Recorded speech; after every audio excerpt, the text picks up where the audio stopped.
Bendita seja a Trindade, para sempre seja bendita.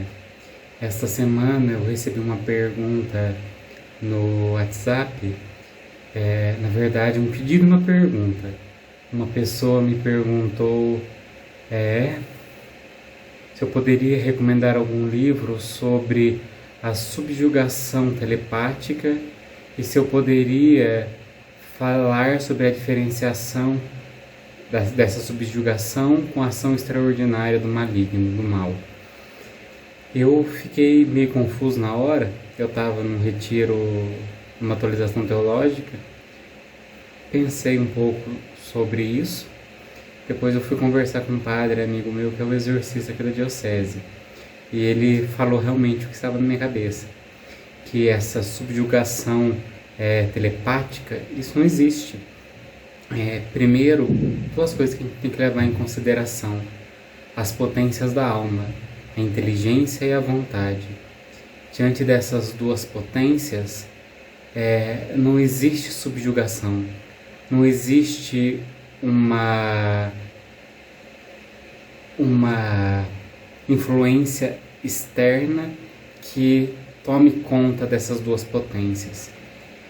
No caso da ação extraordinária do maligno, principalmente na possessão, há uma possessão do corpo, mas a alma e a vontade, ela fica inalterada.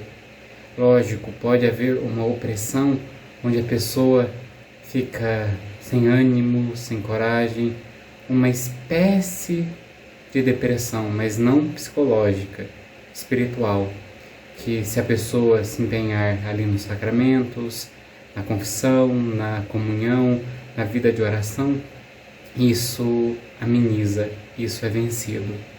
Então, na nossa inteligência e vontade, não existe subjugação, como se alguém que provavelmente quer o meu mal jogue por telepatia algo sobre mim e me faça agir, pensar, me comportar de acordo com o pensamento dela. Então isso não existe. Essa subjugação telepática não existe.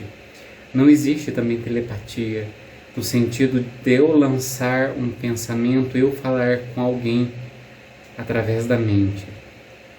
O que às vezes pode acontecer é alguém ter um acesso ao meu inconsciente, com a comunicação que existe, que já foi dito nas primeiras aulas. Mas isso é raro, raríssimo, e a pessoa ela tem um acesso ao inconsciente, mas não é de uma maneira consciente, não é de uma maneira livre, no sentido de que ela pode acessar o inconsciente das pessoas quando ela quer. É algo esporádico, raro, inconsciente, incontrolável. Ou seja, isso não tem nada a ver com telepatia. Ninguém pode ler o que está na minha mente, principalmente no consciente, e ninguém pode falar algo à mente do outro. Às vezes, por uma amizade muito estreita, de longa data, a gente entende a forma de agir, de pensar, de se comportar, através do olhar, através de alguma palavra, aquilo que esse nosso amigo passa, sente. Mas dizer que isso é telepatia é longe. Telepatia não existe, só existe em filme, só existe em ficção científica. E essa subjugação do outro, isso acontece nós podemos elencar isso na sociedade. Tem um livro, eu fiz um trabalho de filosofia na época, de Goffman, de 1987. O título do livro é Manicômio, Prisões e Conventos, aonde esse autor ele fala que existe nesses três ambientes uma rigidez, uma opressão de quem toma conta, no caso do superior, no convento, do manicômio e nesses outros lugares, algum diretor, alguém que para conseguir deixar as pessoas nas rédeas, fazendo o que eles pedem, muitas vezes oprimem, muitas vezes geram ali no ambiente um ambiente de tensão, um ambiente de falta de paz.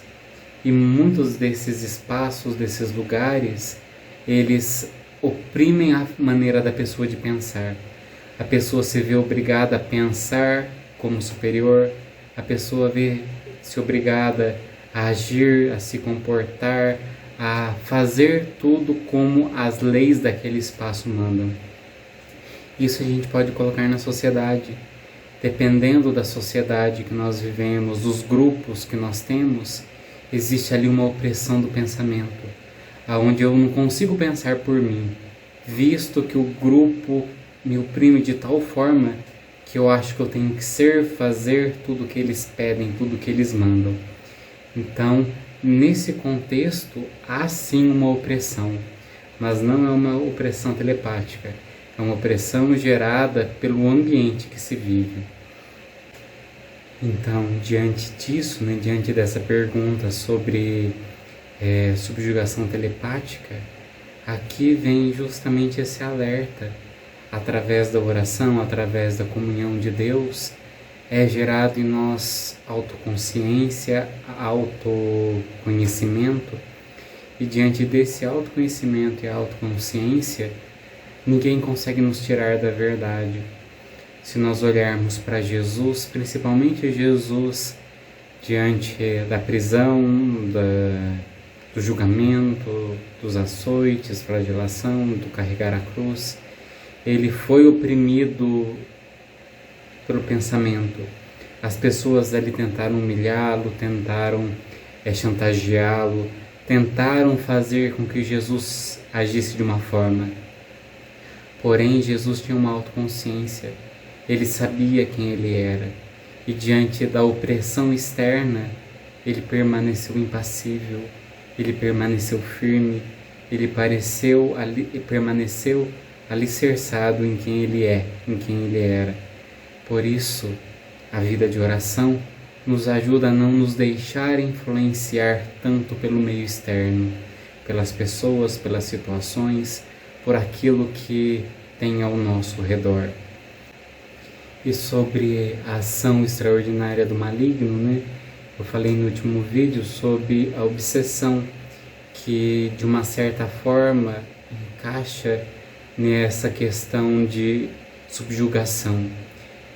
Através dessa obsessão, eu disse que as potências da alma são atacadas, como a inteligência e a vontade, que são as potências da alma. Elas são atacadas, mas diante de uma vontade, de uma inteligência firme, o demônio não pode nada. Torno a dizer o que eu disse anteriormente a respeito da vida de oração, a respeito da comunhão com Deus. Essa autoconsciência, autoconhecimento se fortalece diante da comunhão com Deus. Então, mesmo que eu me sinta oprimido, mesmo que minha vontade no momento ali da opressão esteja fragilizada, mesmo que a minha inteligência seja um pouco turvada, não consiga raciocinar direito, mas se a pessoa está alicerçada em Deus, tudo isso é vencido.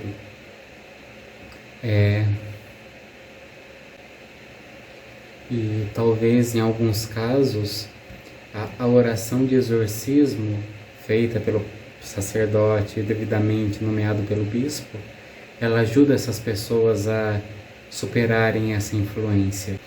De certa forma, pode existir uma espécie de subjugação do pensamento nos casos de obsessão, mas, como eu já disse em outras aulas, diante de uma ação extraordinária do maligno, a primeira coisa que o sacerdote nos recomenda é oração, sacramento, confissão, comunhão, de preferência diária, e diante disso pode-se realizar o exorcismo, E esse exorcismo muitas vezes fortalece a vontade da pessoa e a inteligência para que ela volte ao estado original, ao estado de comunhão com Deus.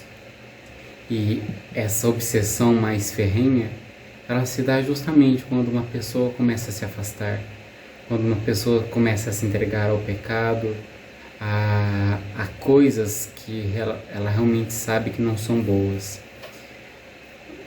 Torna a dizer, ninguém pode atacar as potências da nossa alma, desde que nós não permitamos. Se nós vamos consentindo com as tentações, com os pecados, nós vamos dando abertura para que o mal, para que a tentação, para que o maligno, o demônio, tenha o controle da nossa vida. Se diante de um pecado que vem até mim, eu tenho a opção de aceitá-lo ou negá-lo, toda vez que eu aceito o pecado, eu estou enfraquecendo a minha inteligência, estou enfraquecendo a minha vontade. Então, muito mais do que uma obsessão exterior a mim, sou eu que vou dando brechas, sou eu que vou dando permissões para que as tentações venham até mim. Eu não sei se eu fiz-me claro na explicação. Se alguém tiver mais alguma dúvida, fique à vontade, pode mandar por e-mail, pelo WhatsApp. Eu não vou expor o nome de ninguém, fique em paz. Se for alguma coisa mais simples, eu posso responder também pelo WhatsApp, de maneira simples. Mas como eu achei que seria algo esclarecedor falar aqui, então está feito. Deus abençoe a todos. Em nome do Pai, do Filho e do Espírito Santo.